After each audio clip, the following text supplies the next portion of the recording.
So hello, everybody. Really honored to be here with my distinguished guest that many of you have already heard from today, Jim, CMO of Bose.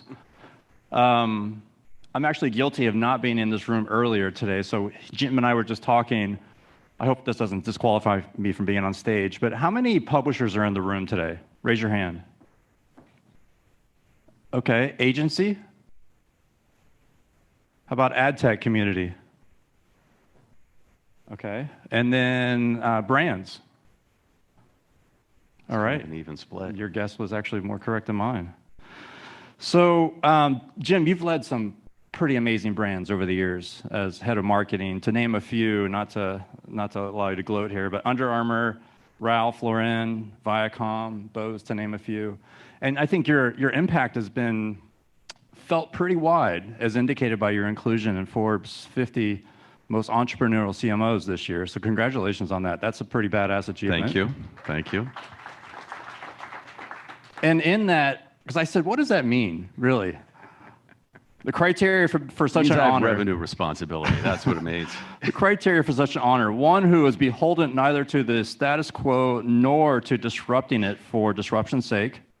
They are strategic risk takers, and they are resilient, both adapting to change and driving it, fueled by curiosity, creativity, and ability to test, even when the goalposts are moving. Does that define you, or did they dupe us on that?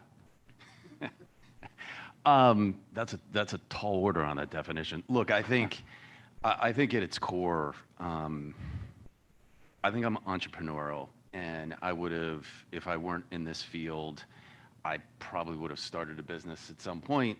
And I think in doing that, you learn that marketing's real job, amongst all the other brand love and elements of creating consumer base that rallies around your brand, is to drive growth. And I think the distinguishing characteristic of my career maybe is that I've been able to look for opportunities to drive revenue wherever I've been.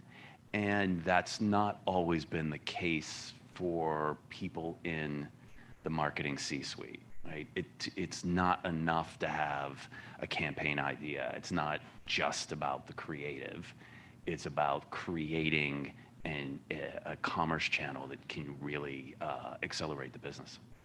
Well, I think that resonates because you know, in that article that I read, it said that to modernize a 60-year-old brand, you noted you needed to figure out what would make the brand stand out and stand apart, really to kind of take a little bit of a different path.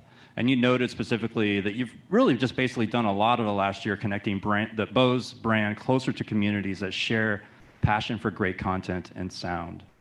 So I'm really excited to kind of dig into that today. I'm going to break today's panel into sort of 5 segments. Just a quick background setting. We'll jump into marketing transformation, and then a little bit about getting to know your customers, which seems like you spent a lot of time there. Business transformation, and finally we'll end on advertising effectiveness. So Jim, tell us a little bit about the history of Bose. I know that there's a deep connection into the Boston culture that many that don't know about. Can you share that with us? Yeah, I mean, it's a classic founder, CEO, entrepreneur story. The founder, Dr. Bose, was a MIT student, loved music, loved classical music, went out and bought speakers, took them home, and they sounded like shit. And he spent all this money. He's like, what's happened? So, I mean, he's at MIT. He's a world-class engineer. So guess what happened next? He just took them apart, re-engineered the whole thing, and created those classic 901s that were on the stand that had the bi-directional sound that were so iconic, and he blew people's minds. So, it's person, deep passion, finds an unarticulated need in the marketplace, knows how to tell the story about that unarticulated need, and then it's off and running. And that pipeline to MIT has led to incredible innovation within this company for years and years and years, as well as an unbelievable pipeline of talent. So it's something that's very, very unique to the company. I love that. I love the brand itself. It's pretty awesome. And when you think about now your goal, you've been in there for almost 2 years now, correct? Yeah, a little more. What's the goal of marketing for you at Bose? What are you trying to overcome? Well, coming in there, I mean, there was a lot of work to do. They were a product company, and like many of you that work in companies where the product is king, believe me, I've suffered that. But I had a huge assist from Beats. Beats that, you know, look, their products weren't the same. They just weren't. Right. But they marketed the hell out of it, and it caught Bose off guard in the headphone business. And so, you know, we'll just build a better product is not good enough anymore, right? You have to be able to tell the story, the backstory, why, you know, what's the reason to be for this brand? What are you providing to that end consumer? And so for me, honestly, before I took the gig, I was actually sketching out on a napkin, can we win here? I love transformation, and most of the gigs that I go into, well, all the gigs that I go into have some form of transformation to them. They're more interesting, they're much harder, but I sketch out on a napkin, and some of you may have heard it earlier, it's like they're competing against tech giants, and those tech giants make, you know, laptops and phones and washing machines and TVs, and they make TV shows, they have ad networks. Like, music's a side hustle for them. Right. And I am a crazy passionate music fan. Like, I can tell you, I collect records, I collect guitars, I can tell you what was happening in my life and where I bought every record that I've ever purchased. I mean, maybe that's not true, but anyone that's tested me on it, I've never missed it. But see, I think that's what's so amazing here is Bose, for the longest time, has been seen as a tool. Right, you think about the product placement they had and how they did sponsorships and stuff, and historically, like, it just seemed like they were in the right place with a very affluent audience. But now, as you're taking it more on a lifestyle journey, as you're going through that, so can you talk about that? Yeah, we're an enabler, right? We're an emotional enabler. When you think about music, you go into a restaurant, there's no music. It's a weird vibe. It's dead. It feels odd, right? If you're having a cocktail party, I don't know about you, but I create a playlist for that, right? Very curated for that experience. Should we have had music up here? I'm confused. It does. It's a little odd in here, that backdrop. You know, when you think about sporting events, when you think about fashion shows, they're choreographed. Right. The inspiration behind designers of it. So many people use music to, whether it's to push you through in my old world with Allie at Under Armour, to push you through that last mile or that last set, whether it's, you know, wallowing through a miserable breakup, which is something like 75% of people actually listen to sad music deliberately so they can feel worse in that moment at sometimes. I'm guilty of that at moments, right? So you see, like, the power of this, and music isn't ones and zeros. Right. Yes, it has to be incredible. Everything we do starts with sound. These engineers are crazy world class. But in the end of the day, music is about emotion, and to tell that story and use these products as the enabler for that emotional elevator, that's my job. Right. Well, how much does the music culture influence the culture at Bose? Or is that what you're trying to change? No, it's huge. It's huge. Look, everybody, regardless of who it is, the majority of people there either play a musical instrument or in bands, formerly in bands, music throughout the hallways all the time. We get people to play. We have an auditorium. We get people to play constantly. So it's a big deal. I mean, these are people that could do most anything. Our engineers could work on anything. Right. And they've chosen to dedicate their life to creating incredible sound experiences. That's amazing. And so for me, the very first, some of you may have heard, sorry, I'm connecting this feels really circular and weird, but I, you know, heard my story earlier that when I was into music, when I was very young, in the 80s, was listening to a lot of fringe music. I had younger brothers. My parents were like, do not listen to that in the house anymore. So I had to buy speakers and put them upstairs in my room. The very first speakers that I bought when I was 15 years old were Bose. And it changed my life. They were the bi-directional ones. They were white. All the other ones were black. Yep. They were small. The other ones were gigantic. And they were powerful as hell. Changed my life. Still have those speakers. And it's one of the reasons why I'm there today. Cool story. You can tell I'm not cool into this story. at all. Yes. Well, they got to love that, right? You got to be passionate about your product. Yeah. Speaking of the product, is Bose an AI-centric company? Is there AI in the product itself? I wouldn't say it's an AI-centric company. I think if AI can, everything starts with sound and creating the best experience.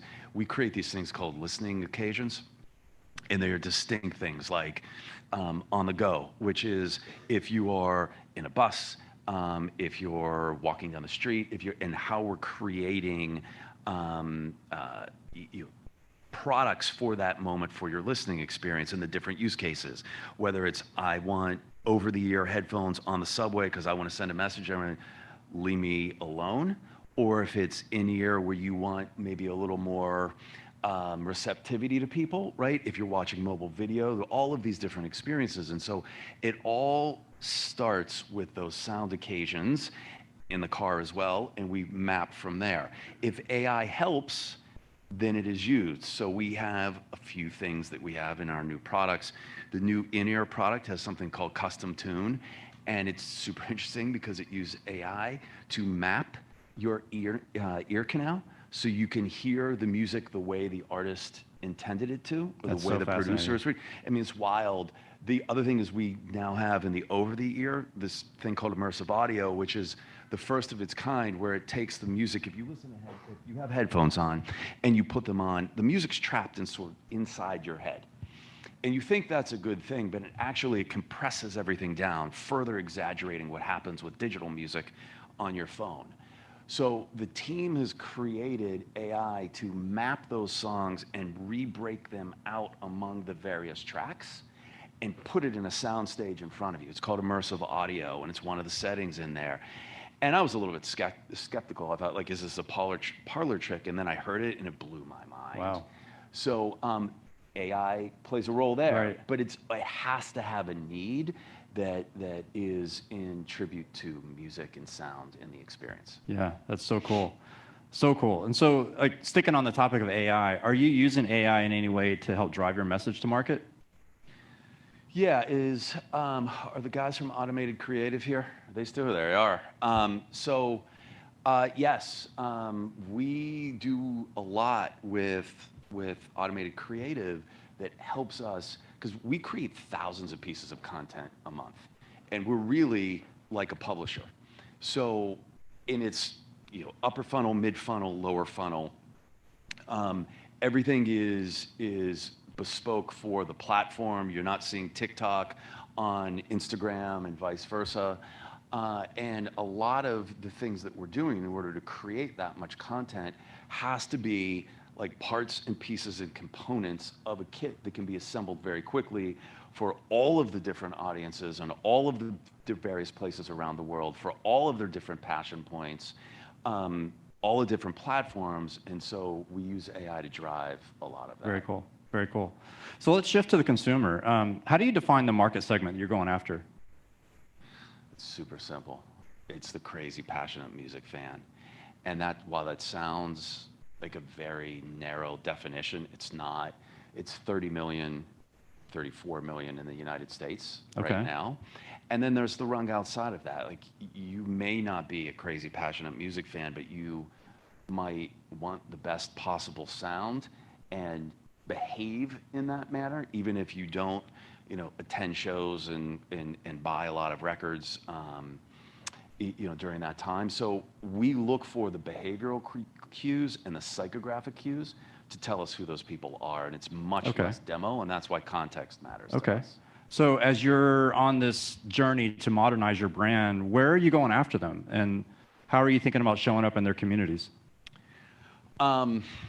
So one, it's where are they spending their time, right? So some of that obviously is social, which, we create a lot of content. We spend more time calculating how we distribute it, and paid distribution's key to that.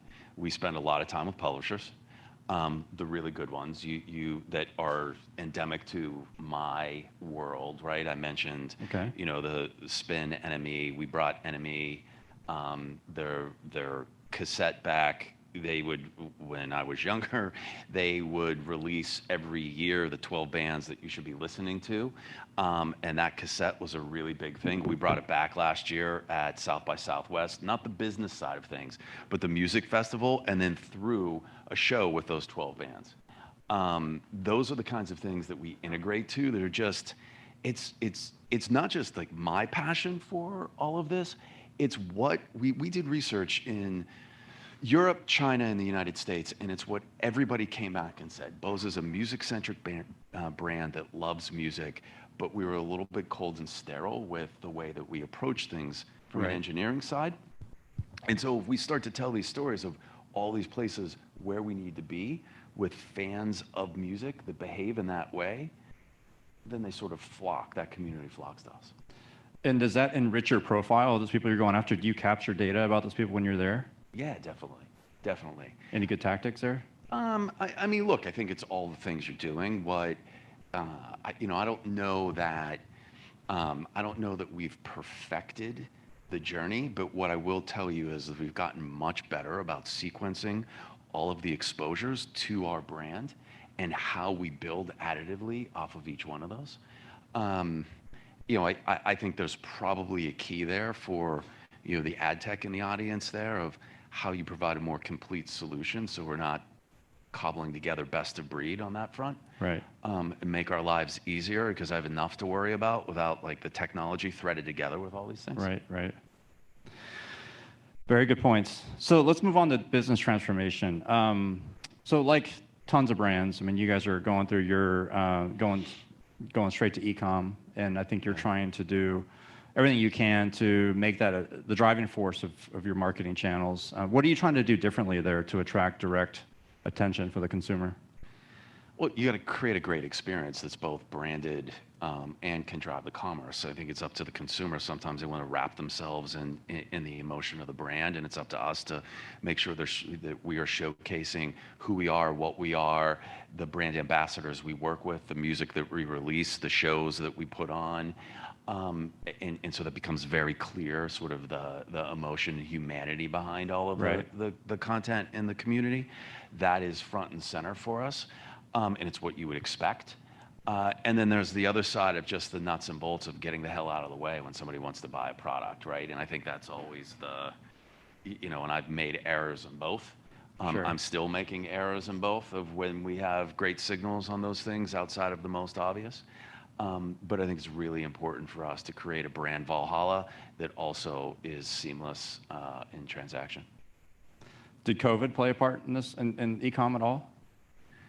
COVID was before my time there, right? Or ish. Oh, yeah. I kind of came in like mid-COVID. I think COVID played a part for everybody. I mean, COVID was like the renaissance of sound. I don't know about all of you, but like I started going deep in all kinds of like rabbit holes into music and things I was listening to and audio, and like it just became this like massive soundtrack bubble to protect you from the rest of your family. Right, right. Because you're with them 24/7.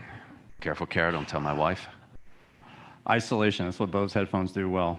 Indeed, indeed. So advertising effectiveness is what I like to switch to. So when you think about the publishers that are in this room, or just how you think about publishers in general, do you feel like you're effective at leveraging those publisher relationships? I mean, look. What do you need to do to be better? I think we could always be better, right? A few things. Like a standard. Here's your run of ad network. We have a couple of branded pieces of content that we're going to overcharge you for. Doesn't really work.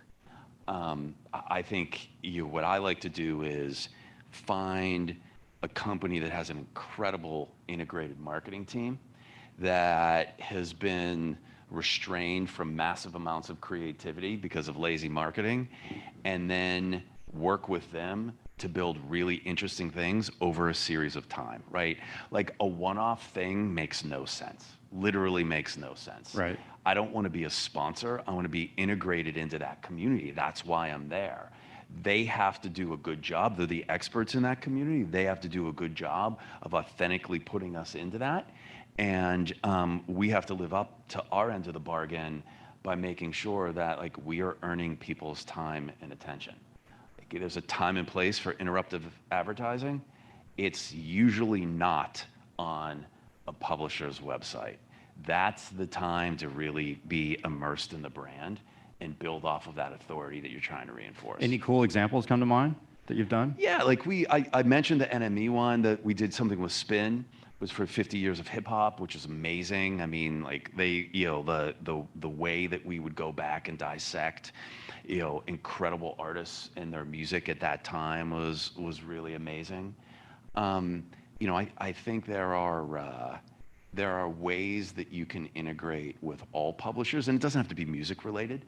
I mean, there are others that we have upcoming experiences with, like New York Fashion Week. Like, think about that. Not really, it's more of an event than it is anything else, but we had incredible integration into New York Fashion Week. 2 years ago was super interesting as we did it. We had the Strokes play because they're a New York City band, like has a connection to fashion, that entire band. And so it was just a really like cool, authentic, oh, I get it moment. And that's what we're out to continue to reinforce. This is like when you see when you see the brand ambassadors and you see our collabs and you see the things we're doing, it's for people that get it to be like, oh yeah, it's sort of that signal, like the people running this company really are crazy about music and content and sound and audio. Right. As are you, obviously. My last question, I think before we open up, if we have time for questions from the audience, when you think about the future of advertising, is there anything there that excites you, worries you? Where's your head at?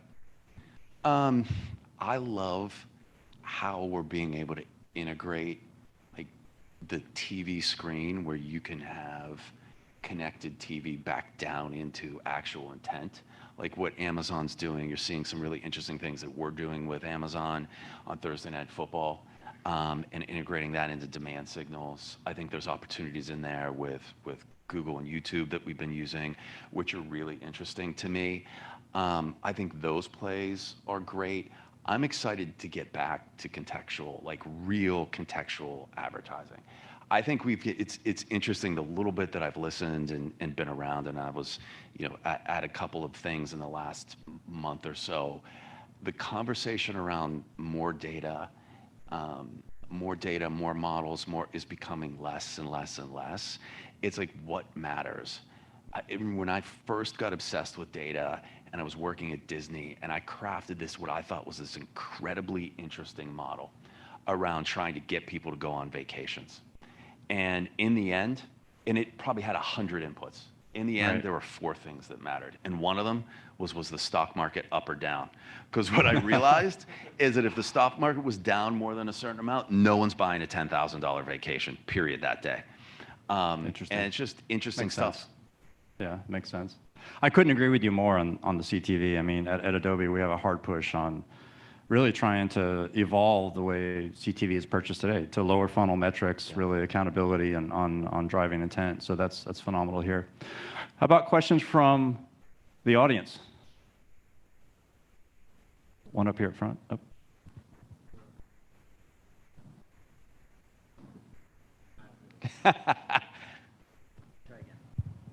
Hello. Better. There you go. I see you're representing Boston well. Obviously, your company's Boston, New Balance. Nicely done. Very hometown of you.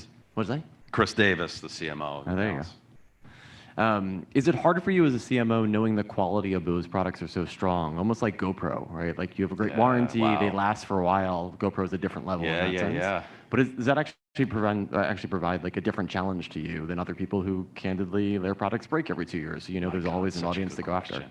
It's such a good question. It's so fun. Yeah, I mean, the answer is yes. I mean, it's hard, right? Like our products, there are literally people that send in products that are 20. There's somebody that sent an Acoustimax speaker and it was 25 years old, and asked us to repair it. And you're at this moment, I was like, man, this is commitment. But like, there's true love around this, and what do you do? Right? And a lot of times we do that. Sometimes we can't find the parts, right? But there have been conversations at times of like, it would be great if the cycle of repeat purchase were different. But in reality, when you approach it in that manner, I think you're starting to compromise the purity of what we're trying to create. And what I hope is that rather than the products malfunctioning, right, after 10 years, our innovation is so goddamn strong in our pipeline that after a couple years, you're like, I can't live without that immersive audio. I need that. And that, I prefer to push that as the bar. So yeah, it's a great question. I mean, even in that sense, you guys allow us to return, right, older products for a discount off the new ones. Yes. My father had his Bose 901s for probably 18 to 20 years and then just got a new set because it was not perfect anymore. Yeah. And you guys were like, yeah, like 50% off for the brand new ones. That's why I asked that question.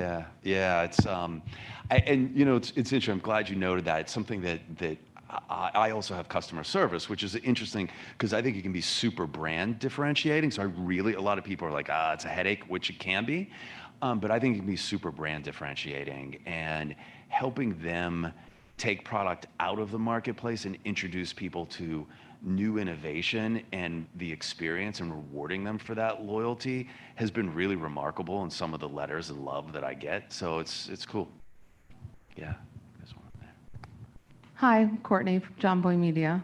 Hi. I really admire the work that Bose has done with creators and influencers to get closer to communities.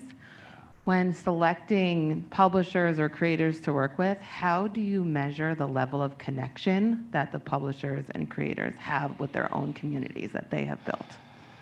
Yeah, it's a little bit art, a little bit science, right? And you know, I think the first step is just getting comfortable with handing it over to other people to represent your brand. So we're pretty diligent about the background that we go through. We want to see how they've represented themselves in the past. If they do a lot of brand sponsorships, we won't do it. It just feels weird. We're going after. Just died. Thank you. We're going after more authority in spaces in really concentric kind of tight-knit circles than we are mass awareness.